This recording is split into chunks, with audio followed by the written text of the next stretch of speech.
Taking it through. What we're doing. All right, let's get started. Let's start with bucket fills and what's good.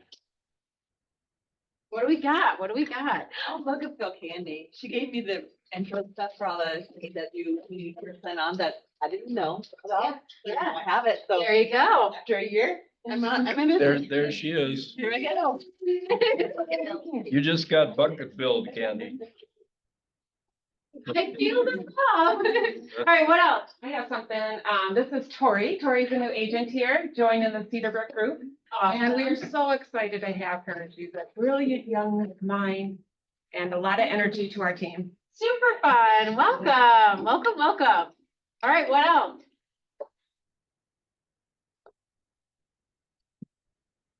What's good? You just working over here and just keeping it all to yourself?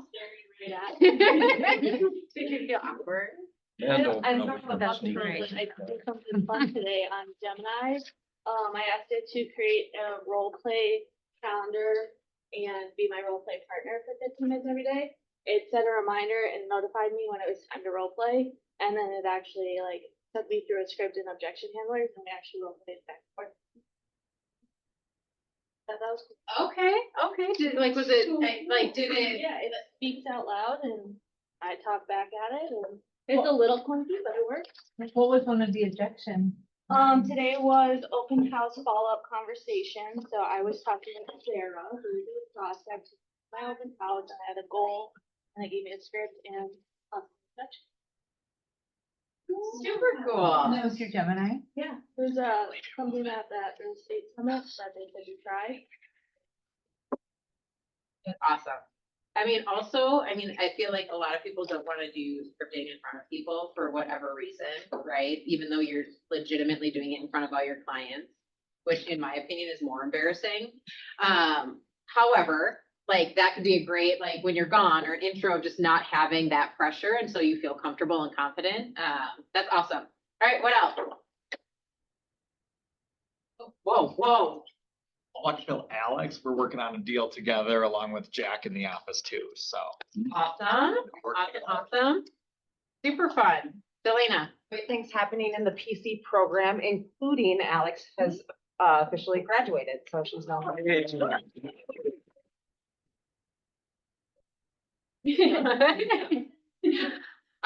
more, what else? I'll share mine. I get to see Reese in 2 days. Then I get to go to Seattle and see her for the weekend. Which I don't know if she's excited about that or not, so. I think she is. I think she'll be excited.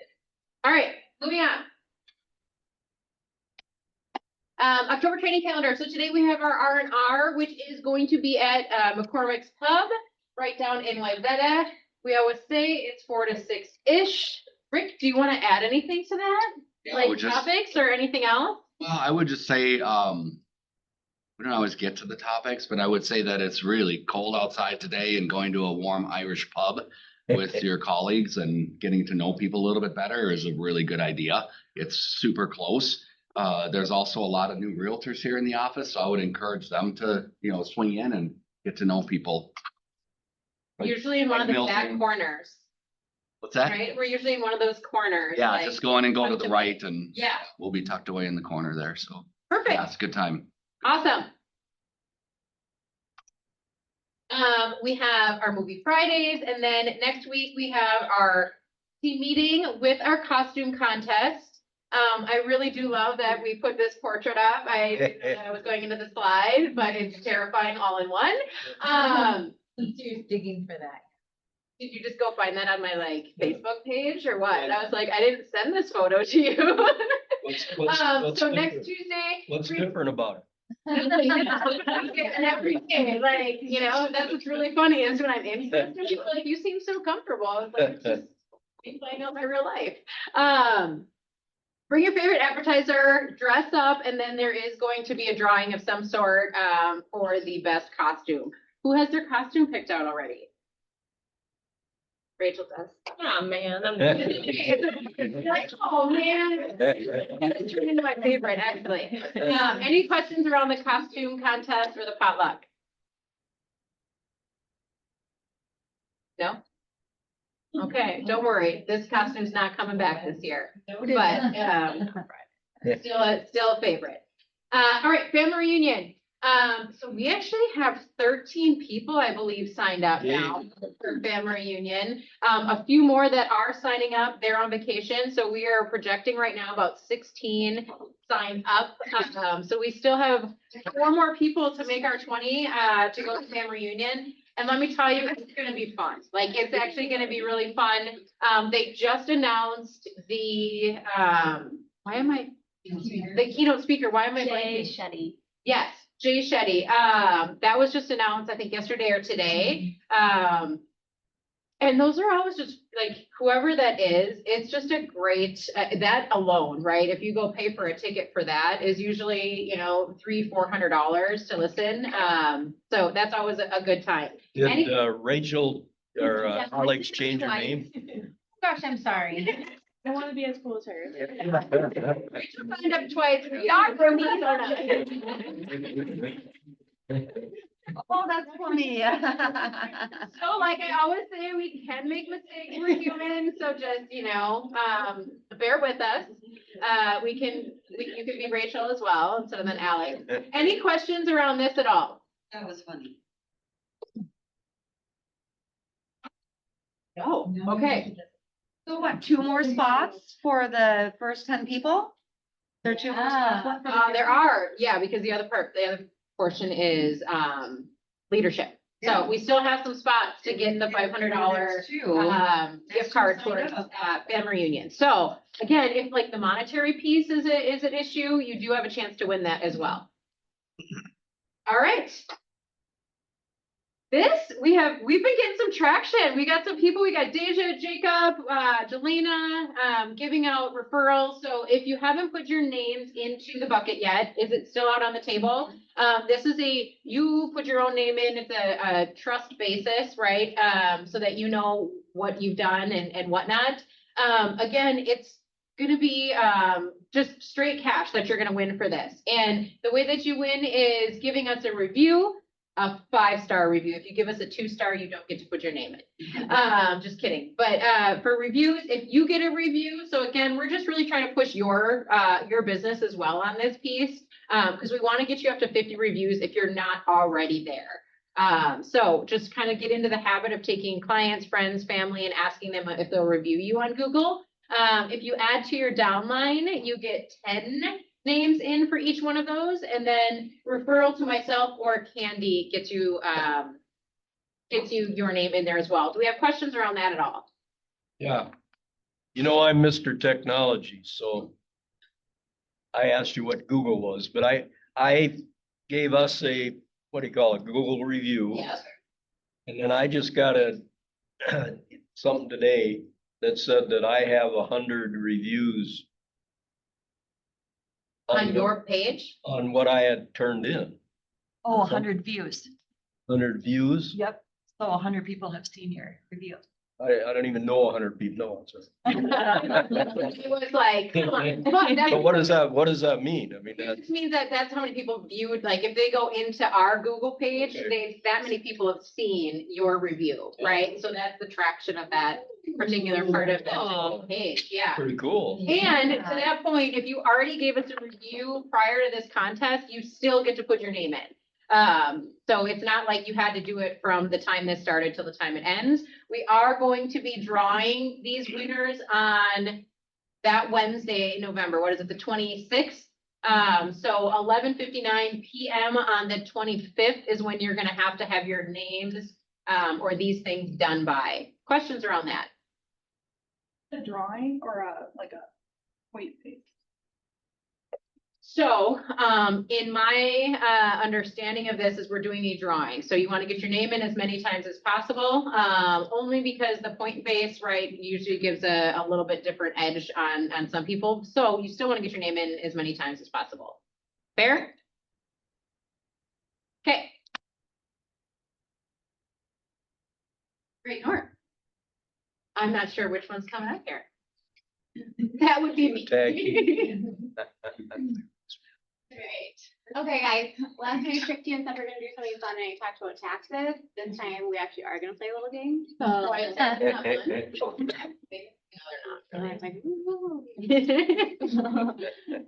We are gonna play, we're gonna do like a little pop quiz. But it's Alright, so true or false, you guys can just shout them out as we go. What are your thoughts? And we can have like an open dialogue about it. You can sell your property in the middle of your divorce, true or false? True. That is true. As long as both spouses are in agreement and their attorney's been made aware, you can sell your property as married to each other. Does anybody have any questions or weird things that have popped up during the situation for them? At what time can you close a transaction in relation to the divorce decree being signed by the judge? Once the decree has been signed by the judge, then it's official, so we would have to re-sign the deed if we signed beforehand, because then they would be official single people at that time. Can you talk just a little louder? Yeah. Thank you. Sorry. Great North Title can close any transaction, whether we're located in Minnesota or Wisconsin. I can't hear you. True. Okay, true. We are licensed in both Minnesota and Wisconsin. If a seller's name was legally changed through marriage or court order, the deed must be updated before closing. True. Before listing, sorry. A listing? Oh, no. True, false. Before listing. False. False. Close It it. doesn't need to be changed before listing, but it does need to be documented and cleared. What does document? Does that mean like you bring in the marriage certificate? Like what is document? Or does that mean you actually have to change the name on it? I let Rick. I mean, that's a fair, right? Like what It's does a different documentation mean?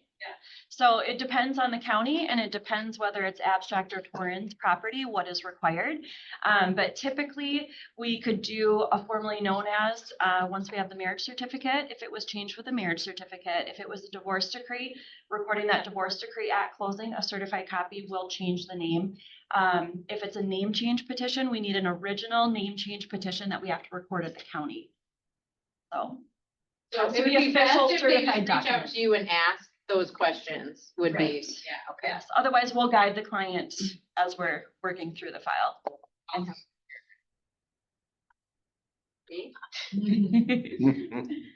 right, so we'll switch it up a little multiple choice. Which Minnesota system registers land under government authority? Abstract, Torrens, MLS, or public recorders? Well, I wanna know who knows this. Cause I see a lot of these. Take a shot. Under government authority. Okay, D. we got a D. What D else? as in dog. D as in dog.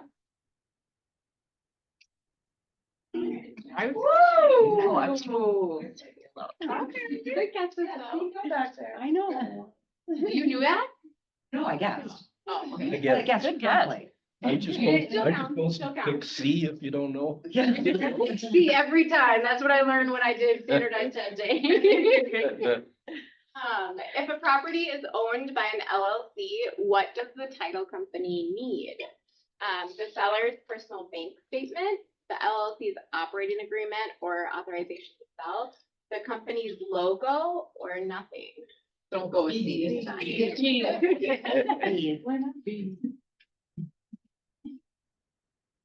For the resolution. A title search reveals a lien for unpaid property taxes from 2 years ago. What happens if the lien isn't resolved? So the lien automatically expires after 24 months. The lien follows the property and must be cleared before closing. The buyer's lender covers the taxes, or the county removes it once the property sells. B as in boy. I mean, C seems pretty great. You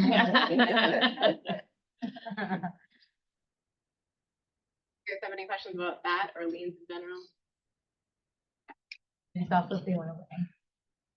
think if they just, yeah, like, it just disappears after you sell the property, like, you never had to pay those. It's a fingers crossed situation. Never existed. A title search is only required if the property is over 1 acre. True or false? You guys sure? No Minneapolis properties. Like, True or false? In Minnesota, a quitclaim deed guarantees that the grantor actually owns the property. True? Grantor. Wait, Grantor. grantor actually. Who's a grantor? I feel like it's the opposite. We have a false, we have a true, we have maybe. Like no one. I think you're playing word games, so I don't trust you right now.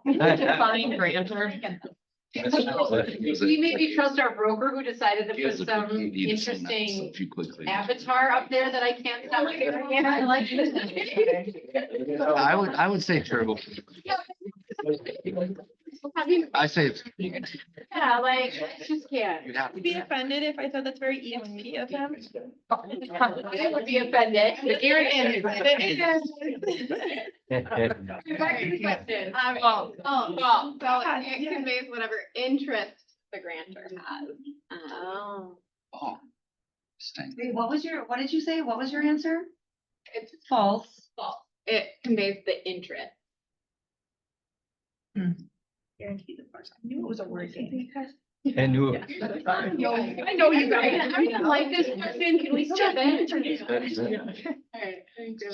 So if you got a situation where, you know, Jeff and John are both owners of a property and John wants to be the grantor and do a quick claim deed and quick claim his interest to you, then that's all it does. It's just his interest only. And the remaining interest stays with the property, the other person. I Okay. believe. Bonus points for you. Oh, you show off over there. What do I get? You get a, Dollar? you get a drink or something. Yeah, there you go. Pat on the back. Yeah. Wait. This is new. Oh, that's new. The torrent system in Minnesota is the same as an abstract title. It is false. Torrance is registered title system with state certification, abstract as a record history of ownership. True or false? Mechanic liens in Minnesota must be filed within 120 days of the last day labor or materials were furnished. That's true. I think it's true. 120? It's 120 days. That's right. True, but they also must be the Question I had like here. What does that mean? I think like you can't go back after that. Oh, gotcha. You have to renew it. Yeah. Okay, gotcha. After a year. And they can. Yeah, they can. I'm not sure if we completely passed that, but we did, okay, yeah. Like, we maybe got a C on that exam. That's why we have great title. Yeah. So I think that proves that we should be contacting our title providers at all points in time in case we have any questions. Would you guys agree with that? Yeah, and, or you, Rick. I mean, we could I call you agree. too. No, don't call me. But I'm thinking about something that comes up that's very, very common, right? And Yeah. Mel always reaches out to me in this case. When you list on the MLS, all the improvements that somebody's just done to their property, because we asked them to do all these improvements to their property prior to listing it, and they've been done within the last 6 months, the lender's gonna pick that up, the other title company's gonna pick that up, and your title company's gonna pick it up and say, hey, I'm gonna need paid receipts and lien releases for all this work that got done that's listed on the MLS. You know, so just be ready for that. Well, not all. You have to use a really great lender and title service that pick that up, because sometimes that can get completely ignored. So, I mean, not all of them pick that up, right? But this title company would pick it up. Yes, correct. Would you guys agree with that, that not all title companies request that or like look back at that? Yeah. And do you guys require as a title company lien releases for every amount of work regardless of the value of the work? Or is it over $500? Like, what's your standard? Standard is for everything that's been done, so we can give you like a lien waiver that all of your contractors can sign. Okay. So you don't Okay. have to deal with it. But later. even if somebody replaces a kitchen faucet and charges somebody, you know, $125 to do so, yeah, that's still, you know, like a week before closing as part of the post-inspection, you're still If gonna you had require a to lien be release. licensed to do it, Yeah. yes. Okay. Mhm. But that's all self-reported by the seller anyway, where they close. What's that? That's all self-reported when the seller's filling out the information before they buy. It's like, have you done any work? And then they self-report the work they did. Mhm. So they, Imagine you do an inspection and you put a list of 8 things that need to be done. All that stuff has got to get lien releases for it before you close. yeah, A lot of work. and that's, yeah. If a title company is gonna go look at that, or if they even got it. Awesome. Anything else? No? Okay. All right, so how many of you went to the agent summit last week? One, two, a few of you. We did some ahas on this, and Dana Gentry, I don't know if any of you guys know who she is. She's a mega agent south somewhere. Where? Kentucky.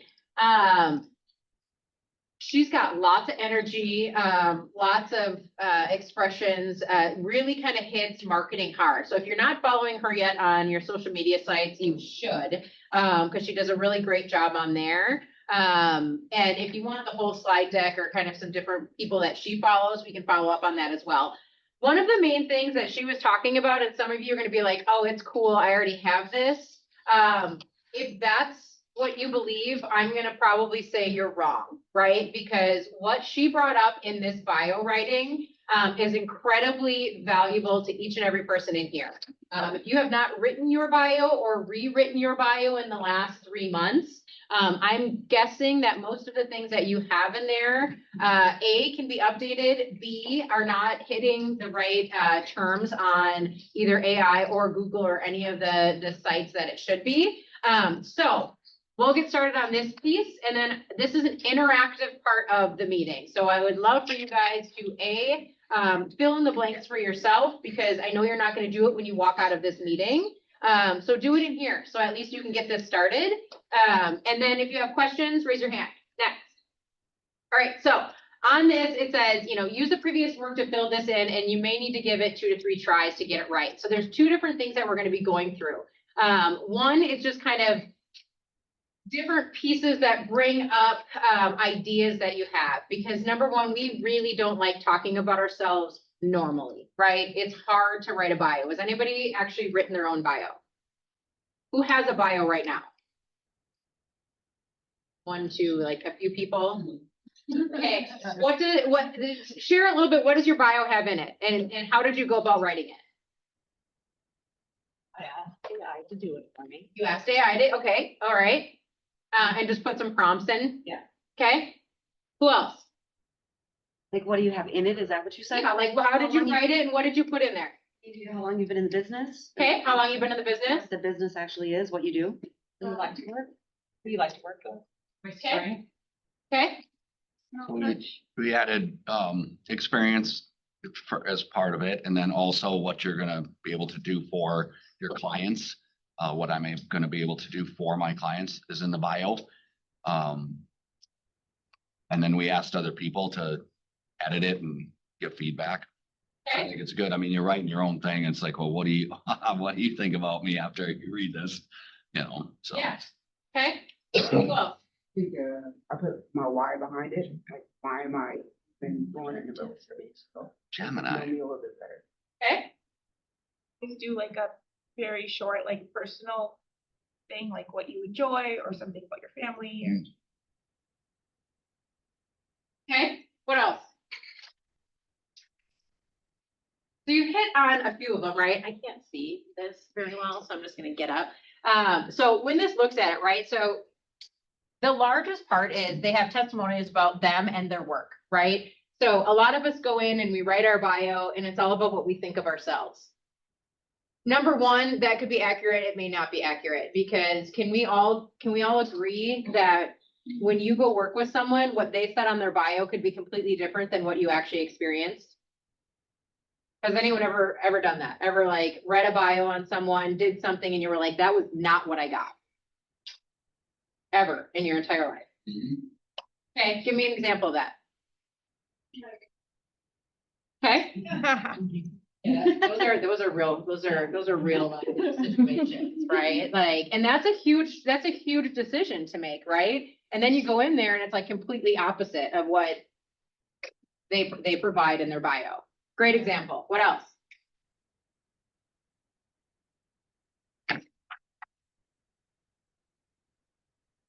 I've had different contractors and vendors and stuff say that they're skilled at certain jobs and then they're new. When we put them on a job and it's just not accurate at all. Okay. So that can be troublesome. Okay. Who else? Has anybody ever had a bad experience in their life with anything? No, you guys have never had a bad experience with anything? You guys are just, life is awesome. So you get 5 stars to everybody? Yeah, you guys have, or you've had bad experiences? Okay, what's the bad experience? Maybe I need to ask this differently, right? Because I think that's fair, right? You go look at Google reviews. I look at every restaurant I go to. Every single restaurant I go to, I go look at it. And you know what do you look at? The worst reviews, right? I look at the 1-star reviews, and guess what? Most of those 1-star reviews, if it's like a 4.7 to a 4.8, it's someone that ended up going to a steakhouse and is a vegetarian. Like, it doesn't make sense, right? So like, people research you, whether you know it or not. And they're reading your bio, they're looking at your reviews. And let me tell you, if you're not cold calling people and you're not talking to your sphere, where are you getting your business and what do you think they're looking at? Like, it just randomly comes about? No, guys, it doesn't just randomly come about, or you're just not doing business. So if you're not one of those things, right, this is incredibly, incredibly important, right? So the other funny thing was, they've appeared on media or news, okay? So you guys see all of these agents and they put up like superstar, I don't even know what they're called. You like pay for the thing, but they all put it up. What is it called? You guys know what I'm talking about. The little The check. super agent verified, whatever, right? It's like $200 and like every agent that has ever breathed gets one of these things. And then they put it up on Instagram and everyone's like, you're so cool, right? People look at that stuff. Like, they do look at it. And if they have too many agent friends, they don't take it seriously sometimes. But if there are different things that you're in, don't forget to put that in there, right? Like, if you are part of a community of some sort, right? Like, you volunteer for something, or you have something that you're highly involved in. All of this should be going on here, all of it, right? Okay, so these are other things that I think are kind of interesting. So a lot of times it'll say notable clients should be on your bio, people that you've worked with. When we look at Dana's, which her bio is in like 2 different slides, she has people's names on there. She has Gary Keller on there that she's worked with. She has all of these things that give her credibility because people know those people, right? So if you've had a client that is willing to you, like, to say, hey, I've worked with such and such, right? Put their name on there. Because believe it or not, like, if someone sees you've worked with, I know there's some people on this side of the room that have worked with professional players of some sort. When people see that and they know that that person trusted you, they're automatically going to trust you. Like, that's a real thing, right? So if there's people that, or like the CEO of a certain company is going to allow you to put their name and say, hey, I worked with this person, put it on there, right? Which goes along with recognizable companies, major media outlets, read these and take a picture of it, because if any of these things, and guess what? It doesn't necessarily have to be this job, right? There are people that have leadership from corporate, come from a corporate setting, and they've worked with this in a leadership setting or in a partnership setting, right? That can be added into your bio as a human being. That's been added to what you have done in life. Is that fair? Questions around this at all? Funny thing is that it says put it through one of these, right? I'd put it through ChatGPT, I'd put it through Gemini, I'd put it through multiple different ones. Just know if you use that exact bio that is from any of those, it is going to hit something in your AI and it's gonna say this was AI generated. Okay, so just know that piece of it, that will, if you copy that word for word and you put it somewhere, it's gonna say, do you wanna say that this was AI generated?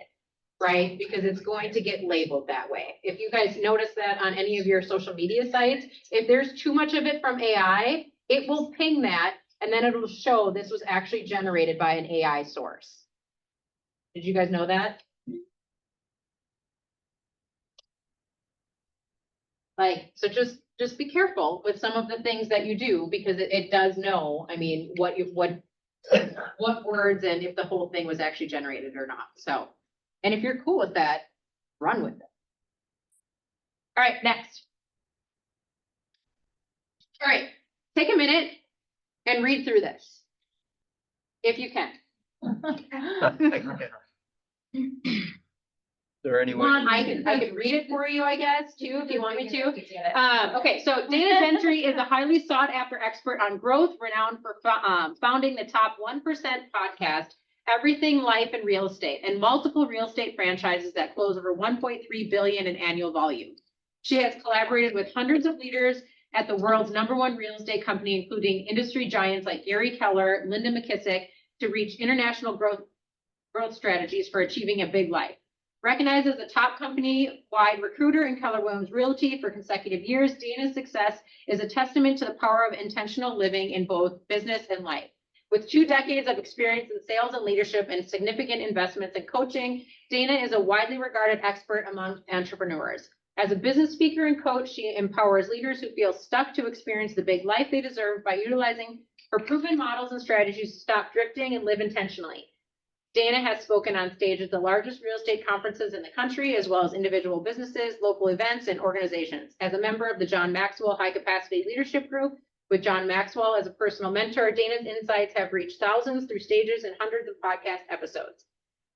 Her 1% podcast, co-hosted with Linda McKissick, has interviewed top industry leaders, including Ben Hardy, Dan Sullivan, Dr. Henry Cloud, Jesse Cole, Jay Papasan, Joel Mombi, John Addison, and many more. Dana splits her time between Charleston, South Carolina, and Lexington, Kentucky. She is married to Adam Roach, and together they host the Whole Couple Community and Podcast, which shares proven real-life strategies and failures for couples to grow together as whole life millionaires. If you read this, would you be like, okay, she knows what she's talking about? Right? Yes. What are some things that stood out to you? You do the name drops. She did the name drops. Very specific. Incredibly Yeah. specific.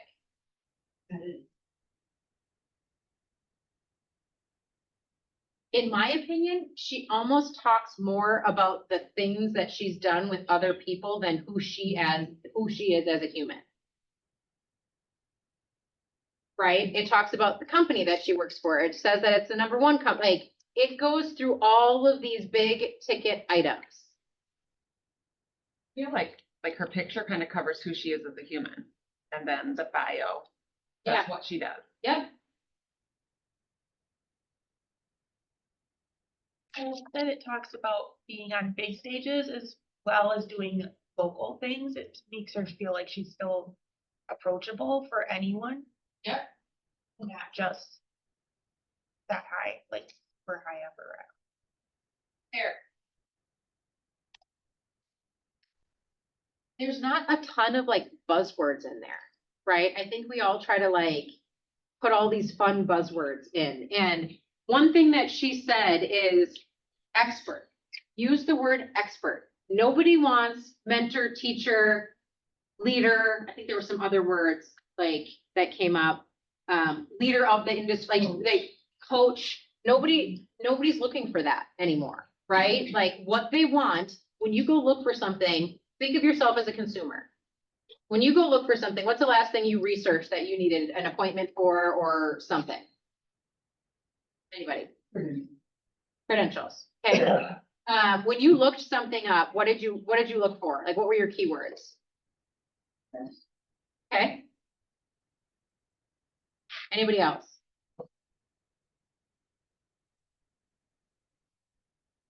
Okay, first of all, y'all are always on your phone and your computer and your consumers beyond anybody else in the real estate world. So I know that you're looking up something. You're looking up I was looking for a vet for my kid's new Okay. cat, that. for his, because he's had a cat, I've never had a cat. And what did you look up? You know, I went for proximity to my home. Okay. It was interesting, and I did look for a price, and I looked for something that had a little bit more specialty in cat. Okay. So when you look for something like best, right, you're looking for expert. You're looking for someone that is the most knowledgeable in what they're doing. Correct? Like, do any of us are like, you know what? I'm gonna go to the vet that kind of knows what they're doing. No, nobody wants that. Nobody wants the like, it's kind of okay.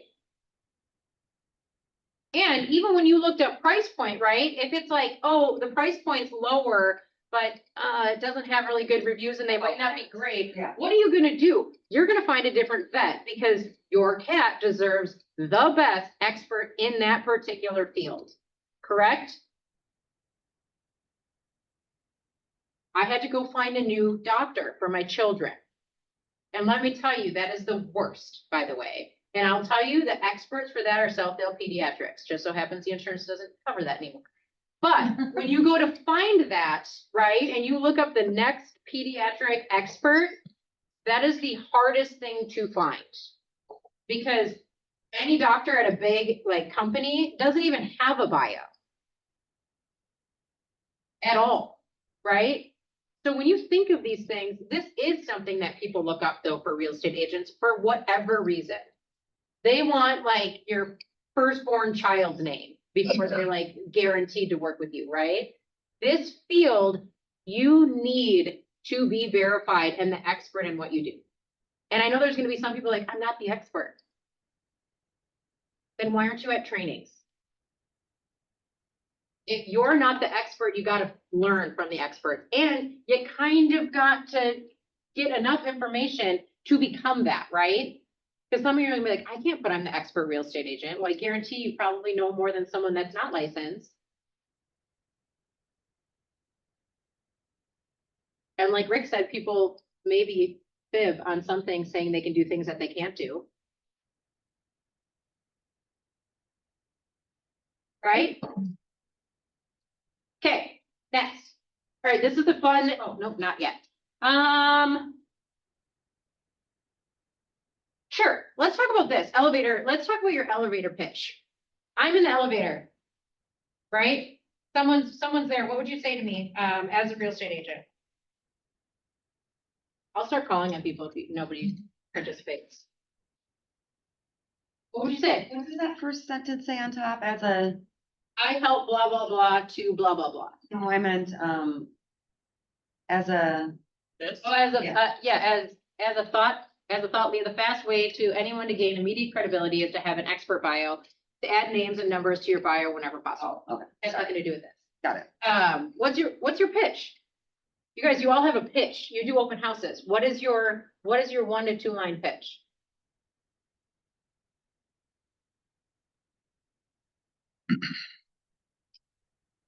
Someone came up to you and said, how's the real estate market? Heather doesn't count. Love you, Heather. They need to participate. I was asking, what would you say to them? Yeah.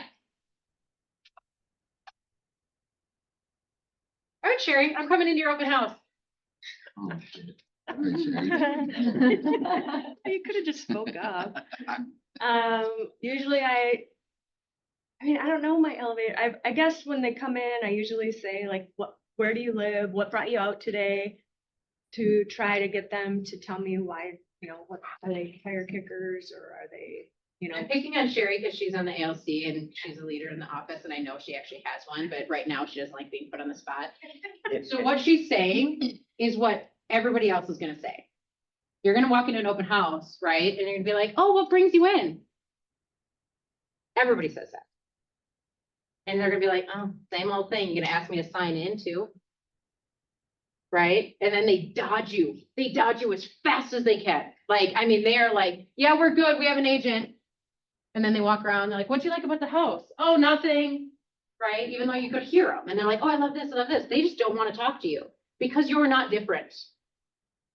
Okay? So since nobody has one of these, let's brainstorm. What would you say that would make you different in an open house? Someone walks in, what makes it different? I don't know that the initial question is different, but I'll tell you how you get to different quickly.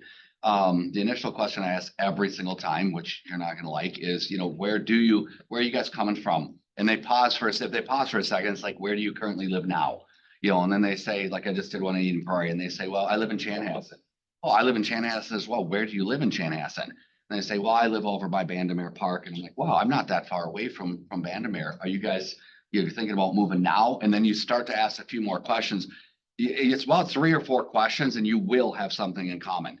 It is just literally, it happens. Once you find something in common with that person, they will start to let go of the fact that you're some realtor just trying to sell something. And they're a buyer who really doesn't want to talk to a realtor. So there's a comfort level that gets established. Then they start to walk through the house. The next thing that I'll do as they're walking through the house is attend to the objections right away. Okay, so that, we're just focusing on like that first meeting, right? So you ask where they live. To make a connection. Okay.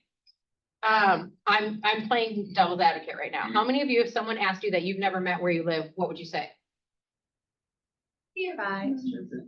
In the area, in the Be neighborhood, very specific. right? Like, and I'm asking this like as kind of a joke, but this is human nature. Like you are closed, like many people are closed off, right? What could you say? And I don't know the answer to this. I'm asking this, right? What could you say that would be different than any other agent? I don't know if it's different, but something I do say is, and a lot of times it's true, like, have we met before? You look so familiar to me.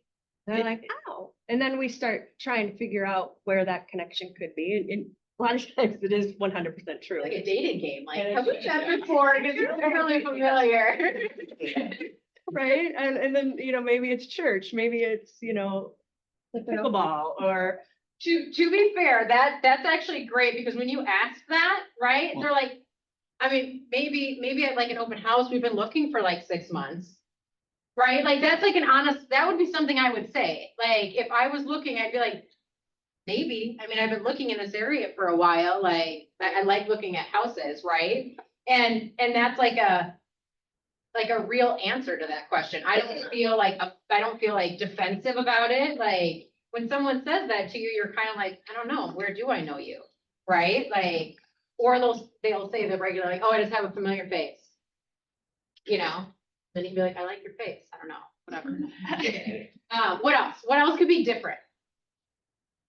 Let's just brainstorm. Nothing's like, what could be different? I was at an open house this weekend and it hasn't turned out well yet, but they said they were working with an agent and they kind of hemmed and hawed and that kind of thing. So they didn't know the agent's name. They weren't quite sure. They were working with an agent that they didn't know the They agent's don't really name. know the name, so they're really not working with us. And I finally said, Oh, I would have a heyday with that. I said as they were leaving, I said, seems to me like you're kind of working with an agent, but he doesn't really know you, you don't really know him. You want to work with a great agent? I'm a great agent. And they walked out the door. And I'm like, okay, well, I have First no of idea. I am so incredibly proud of you because it is. Careful. What? Did I hear Careful. the avatar in here? Like, talk, what, Kevin? Just be careful. Remember that once someone says they're working with an agent, your question should really stop. I did ask if they were signed with them and they said no, but we're just Yeah. kind of working. Yeah. I'm like, well, that. Wait, if they're not signed with an agent and you ask the question if they're signed with an agent, why do you have to stop talking? Nope, I didn't say that. It all depends on the question, right? If you start with the question of, hey, are you working with an agent? And or some people say, hey, what's the name of your agent? As soon as they give someone, are you signed, and they say no, that's different.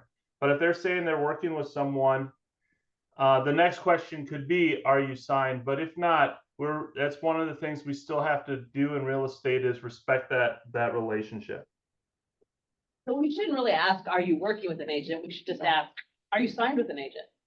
That's a great question. That's a better question. Yeah.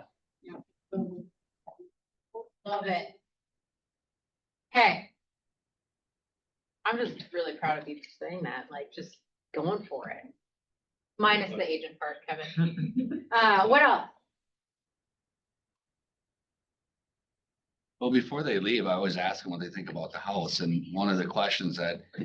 One of the first 2 minutes of the open house. They've only lived there for a minute and they're leaving. They like ran through the house. Okay, so if we don't have something that we talk about all the time, you're sitting at the grocery store, you're sitting there, someone brings something up.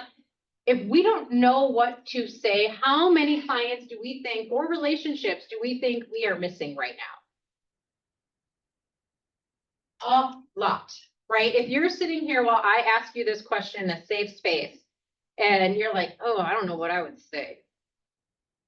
I'm guaranteeing you're not gonna say it to someone you don't know. Okay, so you're like, oh, but I would say it if I was there. No, you won't. You will not, right? And this happens all of the time. People bring up real estate everywhere you go. Can we agree on that? I was at the film festival on Saturday night, and a woman was like, oh, I just bought a house in Seattle because my kid goes to Seattle. One, I was like, who's your child? And two, she has never done an Airbnb in her entire life and decided to buy an Airbnb in Seattle. I was like, okay, right?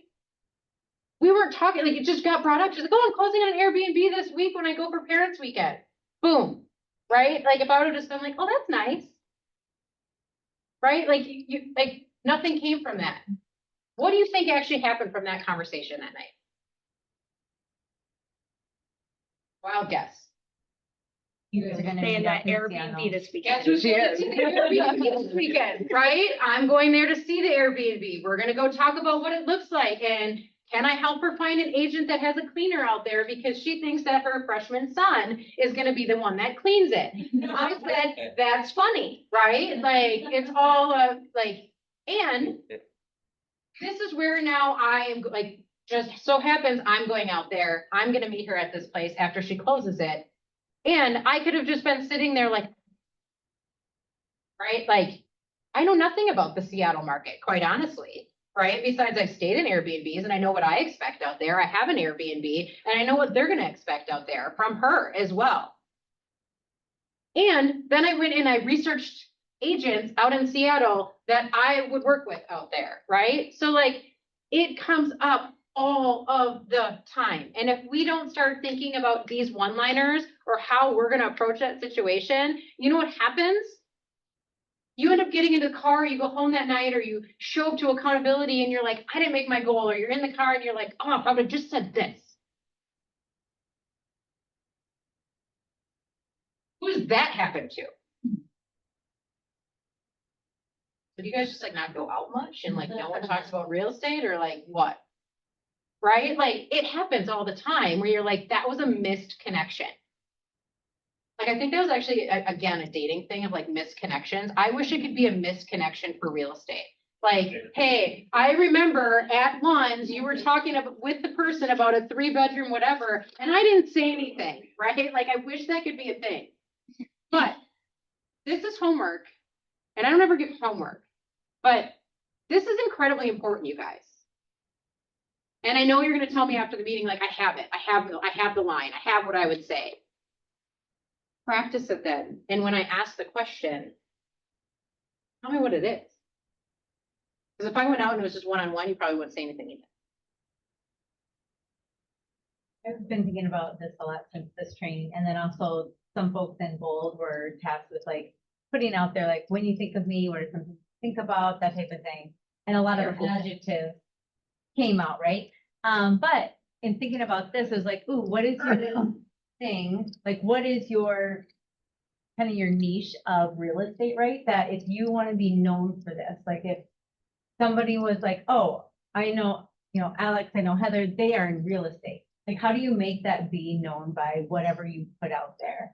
And so I keep thinking about Hannah's bio too, and just like how it is so specific, someone said that, about like what she does, what she does, what she does. So like when we post, are we posting stuff about like what we're doing, and like how does that come off? So, but that kind of comes to the elevator pitch too, because all of those things will just kind of flow out when you're. You also posting. show up differently, like that, right? Like, I think I shared this once. I mean, this is a great point. I shared it that I was just calling agents, right? And I was like getting really upset because I'm like, oh, we aren't turning any agents and, oh, that agent's not doing this, so that's not the right connection. And when I got really purposeful on who I want to be in business here, what type of person and what conversations I want to have with someone, when the people that don't come here as agents, I'm like, that's okay, because we weren't the right fit for you, and you weren't the right fit for here, right? So when you're so honed in on who you're looking to work with, the ones you lose don't feel like bad. Do we all know who we want to work with? Or what we want to do in real estate, like why we're here? My question, yes, no, yes, yes, yes. Everyone else, no? Okay. Guys, last time this happened, I made you get up and like do jumping jacks, so are we almost there or? No, we're gonna start participating next, yeah, 5 minutes, you know what, I can do it right at the end, Heather. All right, I say that, but I'm like dead serious, okay, because we grow together, right? This is not me, I get the information, right? But we grow by you coming up with ideas, sharing and talking. Do you guys believe that? Okay, got this sitting in front of you. We all have one of these? Who did, is it Mad Libs? Mad Libs, right? Like, that's super fun. Like, I really loved that when I was a kid and last year.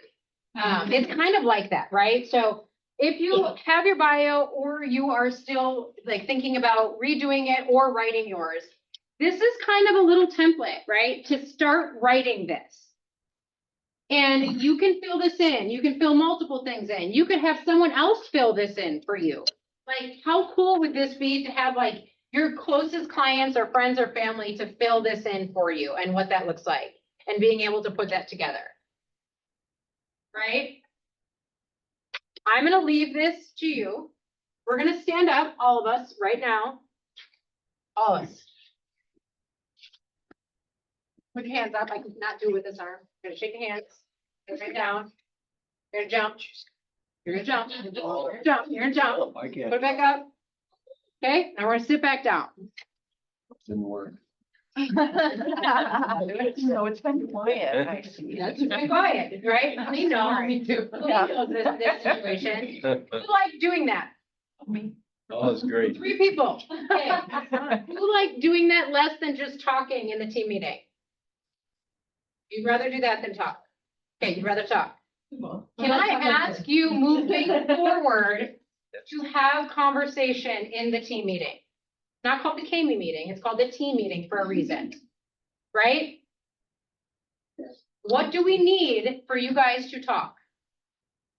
Again, live question.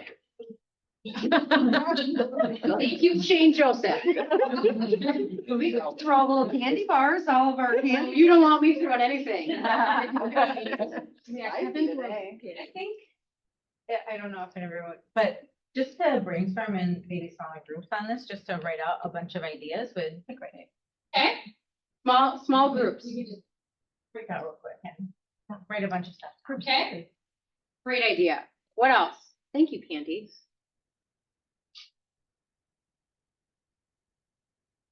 All right, I give up. Next. Yeah. I think, oh, next. Let's just do wants and needs. Yeah, that's where we kind of, Most. What do we got?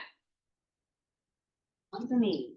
I have a 2-bed, 2-bath condo in Linden Hills. It's off market, priced at $265. It's undervalued. 1 garage spot and outdoor parking spot. It's half a block off of Lake Harriet. And you Can be rented. It can be, there's no rental cap in the building.